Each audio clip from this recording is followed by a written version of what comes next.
കേരളത്തിലെ വിദ്യാർത്ഥി പ്രസ്ഥാനങ്ങളിൽ മുൻനിരയിൽ നിൽക്കുന്നതാണ് SFI അഥവാ സ്റ്റുഡൻസ് ഫെഡറേഷൻ ഓഫ് ഇന്ത്യ. ഈ അടുത്തിടയ്ക്കാണ് SFIയുടെ സംസ്ഥാന നേതൃനിരയിൽ വലിയ അഴിച്ചുപണി നടത്തിയത്.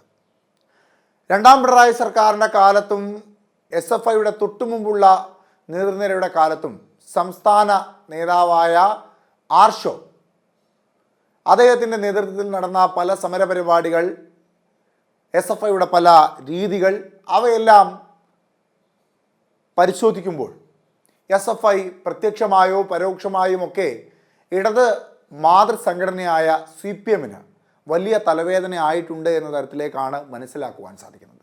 അതായത് കേരളത്തിൽ അങ്ങോളം ഇങ്ങോളം നടക്കുന്ന കലാലയങ്ങളിലെ റാഗിങ്ങുമായി ബന്ധപ്പെട്ട ആക്രമണങ്ങൾ, അല്ലാതെയുള്ള പ്രശ്നങ്ങൾ, അവയിലെല്ലാം SFIക്ക് ഒരു പങ്ക് പ്രത്യക്ഷമായോ പരോക്ഷമായോ ഉണ്ടാകുമെന്നുള്ളൊരു വാദം പ്രതിപക്ഷ പാർട്ടികൾ ഒന്നായി ഉയർത്തുകയും പല സമ്മേളനങ്ങളിലും ജില്ലാ സമ്മേളനങ്ങളിലും ഈ വാദം തന്നെ വീണ്ടും ഉയർന്നു വരികയും ചെയ്തു.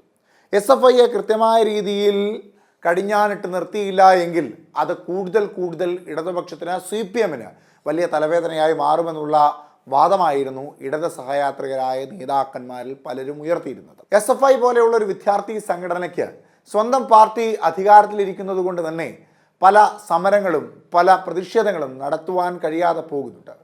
എന്നിട്ടും പല പ്രശ്നങ്ങളിലും അവർ ഇടപെടുന്നുണ്ട്.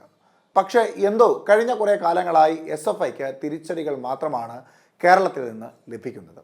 ഈ സാഹചര്യത്തിലാണ് ഇത്തരത്തിലുള്ള വിവാദങ്ങൾ, ഇത്തരത്തിലുള്ള ചർച്ചകൾ രൂക്ഷമായ രീതിയിൽ സംസ്ഥാന ജില്ലാ നേതൃനിരയിൽ നിന്ന് ഉയർന്നതുകൊണ്ട് SFIയിൽ ഉടൻ അഴിച്ചുപണി വേണം എന്നുള്ളൊരു വാദം ഉയർന്നു വന്നത്.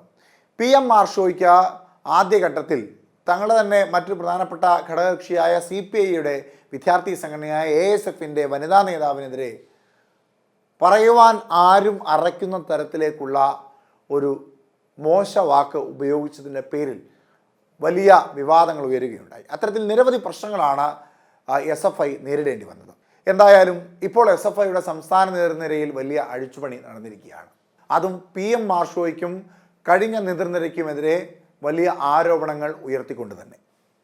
സംഘടനയെ വിവാദത്തിലാക്കിയ നേതൃത്വത്തെ തുടച്ചു നീക്കിക്കൊണ്ട് SFI സംസ്ഥാന നേതൃത്വത്തിൽ അഴിച്ചുപണി നടന്നിരിക്കുന്നു. ഹാജർ വിവാദത്തിലും വ്യാജ സർട്ടിഫിക്കറ്റ് വിവാദത്തിലും ഉൾപ്പെട്ട PM ആർഷോയെ സംസ്ഥാന സെക്രട്ടറി സ്ഥാനത്ത് നിന്ന് മാറ്റിയാണ് അഴിച്ചുപണി നടത്തിയിരിക്കുന്നത്. ആർഷോയ്ക്കൊപ്പം സംസ്ഥാന പ്രസിഡന്റായിരുന്ന K അനുശ്രീയെയും മാറ്റി. വിദ്യാർത്ഥി സംഘടനാ നേതൃത്വത്തിൽ ഒരു ടേം കൂടി തുടരാൻ ആഗ്രഹിച്ചെങ്കിലും CPM നേതൃത്വം അത് അനുവദിച്ചില്ല. കണ്ണൂരിൽ നിന്നുള്ള PS സജീവാണ് SFIയുടെ പുതിയ സംസ്ഥാന സെക്രട്ടറി. ഇതിലൂടെ ഒരു ഇടവേളയ്ക്ക് ശേഷം SFIയുടെ സെക്രട്ടറി സ്ഥാനം കണ്ണൂരിലേക്ക് തന്നെ തിരിച്ചെത്തുകയും ചെയ്തു. കണ്ണൂരാണല്ലോ ഇവരുടെ പ്രധാന കോട്ട. ആലപ്പുഴയിൽ നിന്നുള്ള M ശിവപ്രസാദാണ് SFIയുടെ പുതിയ സംസ്ഥാന പ്രസിഡന്റ്. നീണ്ട കാലത്തിന് ശേഷമാണ് ആലപ്പുഴയിൽ നിന്നുള്ള വിദ്യാർത്ഥി SFIയുടെ തലപ്പത്തേക്ക് വരുന്നത്. തിരുവനന്തപുരത്ത് നടന്ന SFI സംസ്ഥാന സമ്മേളനമാണ് പുതിയ ഭാരവാഹികളെ തെരഞ്ഞെടുത്തുകൊണ്ട് സംഘടനാ തലപ്പത്ത് അഴിച്ചുപണി നടത്തിയത്. പുതിയ നേതൃത്വത്തിൻ്റെ ആദ്യ പ്രതികരണത്തിൽ തന്നെ PM ആർഷോയുടെ പാതയല്ല പിന്തുടരുന്നതെന്ന സൂചനയും വന്നു.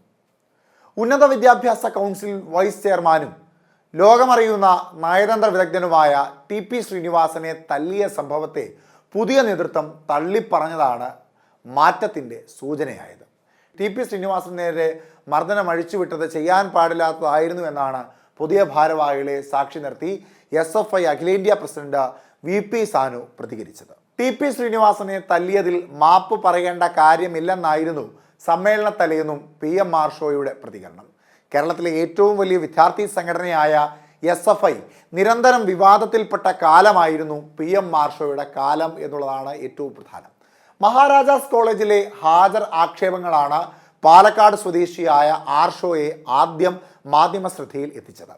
അത് റിപ്പോർട്ട് ചെയ്ത മാധ്യമപ്രവർത്തകർക്ക് നേരെ സംഘടിത അധിക്ഷേപവും നടന്നിരുന്നു. അതിന് പിന്നാലെയാണ് ആർഷോയുടെ സുഹൃത്ത് വ്യാജ സർട്ടിഫിക്കറ്റ് ചമച്ച് ജോലിക്ക് കയറാൻ ശ്രമിച്ചത് പുറത്തു വന്നത്. ഇതും SFIയെ വിവാദ മധ്യത്തിൽ നിർത്തി. പൂക്കോട് വെറ്റിനറി സർവകലാശാല ആസ്ഥാനത്തെ കോളേജിൽ വിദ്യാർത്ഥിയായിരുന്ന സിദ്ധാർത്ഥിൻ്റെ മരണവും SFIയെ വിവാദത്തിലാക്കി. CBI അന്വേഷണത്തിൽ SFIക്കാർ ആരും പ്രതികളാകുകയോ തെറ്റു ചെയ്തെന്ന് പരാമർശിക്കപ്പെടുകയോ ചെയ്തില്ലെങ്കിലും ആരോപണത്തിൻ്റെ ശരങ്ങൾ നീണ്ടത് SFIക്ക് നേരെയായിരുന്നു. ഇത്തരം സംഭവങ്ങളോടുള്ള ആർഷോയുടെ പ്രതികരണങ്ങളും വിവാദത്തിന് ആക്കം കൂട്ടി. വെറ്റിനറി കോളേജിലെ സംഭവത്തിന് പിന്നാലെ തിരുവനന്തപുരം യൂണിവേഴ്സിറ്റി കോളേജിൽ ഭിന്നശേഷിക്കാരനായ യുവാവിനെ വിചാരണ ചെയ്ത് മർദ്ദിച്ചെന്ന ആക്ഷേപവും SFIയെ വിവാദത്തിലാക്കി. യൂണിറ്റ് കമ്മിറ്റി പിരിച്ചുവിടണമെന്ന CPM തിരുവനന്തപുരം ജില്ലാ കമ്മിറ്റി തീരുമാനിച്ച് ആവശ്യപ്പെട്ടെങ്കിലും ആർഷോ അതിന് കൂട്ടാക്കിയില്ല. SFI സ്വതന്ത്ര സംഘടനയാണെന്നും SFIയുടെ തീരുമാനങ്ങൾ സംഘടന തന്നെയാണ് എടുക്കുന്നത് എന്നുമായിരുന്നു ആർഷോയുടെ മറുപടി. ഏറ്റവും ഒടുവിൽ കോട്ടയത്തെ നഴ്സിംഗ് കോളേജിലെ റാഗിങ്ങിലും SFIക്ക് ആക്ഷേപമേൽക്കേണ്ടി വന്നു. വിവാദങ്ങൾ ഏറെ ഉണ്ടായെങ്കിലും സംസ്ഥാന ഭാരവാഹിത്വത്തിൽ ഒരു ടേം കൂടി തുടരണമെന്നായിരുന്നു സംസ്ഥാന സെക്രട്ടറി PM ആർഷോയുടെയും K അനുശ്രീയുടെയും താൽപ്പര്യം. സംസ്ഥാന സമ്മേളനത്തിൻ്റെ ആദ്യ ദിവസം വരെ നിലവിലുള്ള ഭാരവാഹികൾ തുടരുമെന്ന വിശ്വാസത്തിലായിരുന്നു നേതാക്കളും. എന്നാൽ SFI സംസ്ഥാന കമ്മിറ്റിയിലെ പാർട്ടി അംഗങ്ങളുടെ ഫ്രാക്ഷൻ യോഗത്തിൽ പുതിയ ഭാരവാഹികളെ തിരഞ്ഞെടുക്കാൻ CPM നേതൃത്വം നിർദ്ദേശിക്കുകയായിരുന്നു. അതോടെ സെക്രട്ടറി സ്ഥാനത്ത് തുടരാമെന്ന ആർഷോയുടെ മോഹം പൊളിഞ്ഞു. CPMന്റെ ഏരിയ ജില്ലാ സമ്മേളനങ്ങളിലെ പൊതു ചർച്ചയിൽ SFIക്കെതിരെ വ്യാപക വിമർശനവും ഉയർന്നിരുന്നു. പക്വതയില്ലാത്ത നേതൃത്വമാണ് SFIയെ നയിക്കുന്നതെന്നും വർഷങ്ങളുടെ സമരചരിത്രമുള്ള സംഘടനയെ നിരന്തരം വിവാദത്തിൽ നിർത്തുകയാണെന്നതുമായിരുന്നു വിമർശനം. CPM സംസ്ഥാന കമ്മിറ്റിയിലും പല ഘടകങ്ങളിലും സമാന വിമർശനം ഉയർന്നിരുന്നു. SFIയെ നിരന്തരം വിവാദത്തിലാക്കുന്നത് പാർട്ടിയെയും സർക്കാരിനെയും ദോഷകരമായി ബാധിക്കുന്നുണ്ടെന്ന വിമർശനമാണ് SFIക്കെതിരെ ഉയർന്നത്. ഇതെല്ലാം കണക്കിലെടുത്താണ് SFI തലപ്പത്ത് ഇപ്പോൾ അഴിച്ചുപണിക്ക് CPM നേതൃത്വം പച്ചക്കൊടി വീശിയത്.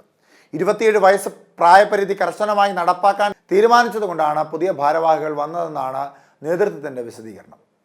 എന്തായാലും PM ആർഷോയുടെ ഭരണകാലഘട്ടം അത്ര നന്നല്ല എന്ന വാദം CPMനുള്ളിൽ നിന്ന് തന്നെ ഉയരുന്ന രാഷ്ട്രീയ സാഹചര്യം പ്രധാനമാണ്. അതുകൊണ്ട് തന്നെയാണ് SFIയിൽ ഇപ്പോൾ അഴിച്ചുപണി നടന്നിരിക്കുന്നതെന്നും വേണം മനസ്സിലാക്കാൻ.